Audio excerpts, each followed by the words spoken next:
Hey guys, welcome back to Critical Flick. Today I'll be reviewing Sisu.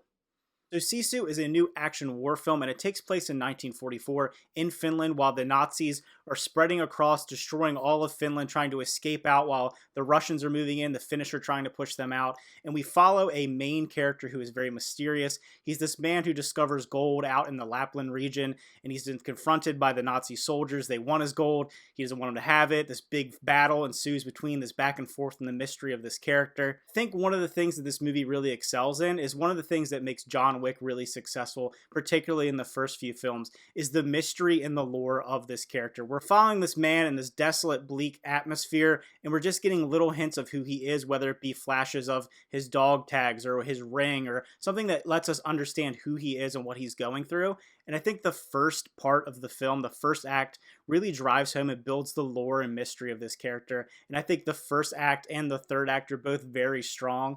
The middle act of the film, it slows down a little bit. The middle third does kind of take the foot off the gas a little bit when it comes to the action. And I would have liked it to kind of keep that pressure going, keep that momentum going throughout the full film. It's only an hour and a half, so I won't say it was any really slow parts in the film, but I would have liked to just kind of keep the pedal to the metal because when, you have the full action, this guy's just using pure carnage on these horrible Nazis. It works so well. It's so enjoyable. And speaking of the action, this movie is no holds bar. If you had seen any of the trailers, you will understand this movie is gory. It's going for pure carnage and chaos, and I think it excels at that at every turn.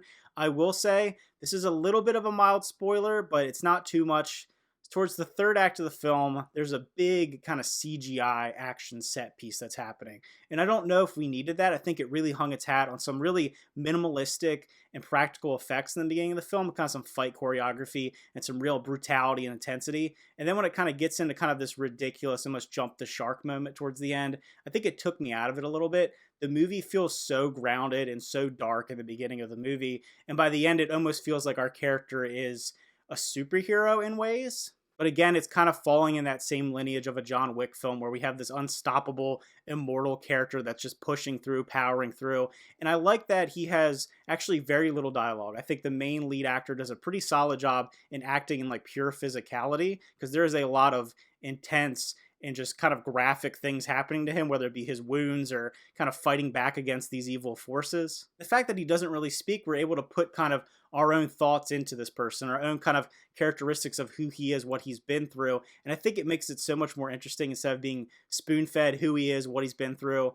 They do that a little bit in the middle of the film. I don't think we really needed that. We needed kind of more of a gloss over of who this character is. And I do like that it doesn't dive too deep into it. You kind of get to see the struggle and pain that he goes through without having a narration of, oh, this is who he is, where he's came from, why he is the way he is. I think we could have cut that out a little bit, but I understand some audiences don't love the ambiguity of just not knowing anything about their main character. I think the score of the film hits pretty hard. There's these really intense, like guttural sounds that happen, particularly in some of the more climactic moments of the film. And I think it helps add to the kind of the bleak atmosphere. This being filmed in Finland, in the Lapland region, it's just wide expanses of nothing and desolate.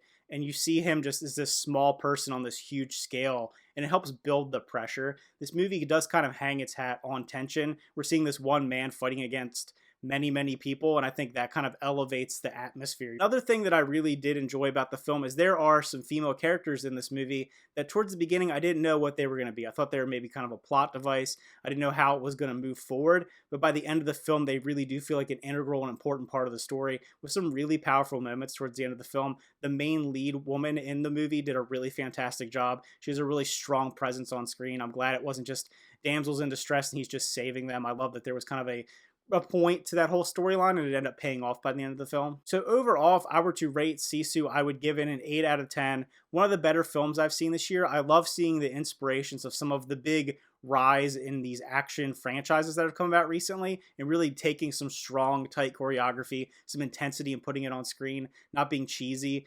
I will say, like I said, by the third act, it does go a little off the rails, a little too ridiculous for my taste personally. But if you fully invest in kind of the ridiculous nature by the end, I think you'll enjoy it. If you just love watching people cut down horrible individuals, get their revenge, and just continue to just push through, it's a really fun film. And I will say one spoiler because I know that people obviously are very concerned with a movie that ever has a dog companion because he does have a dog that follows him through a majority of the film.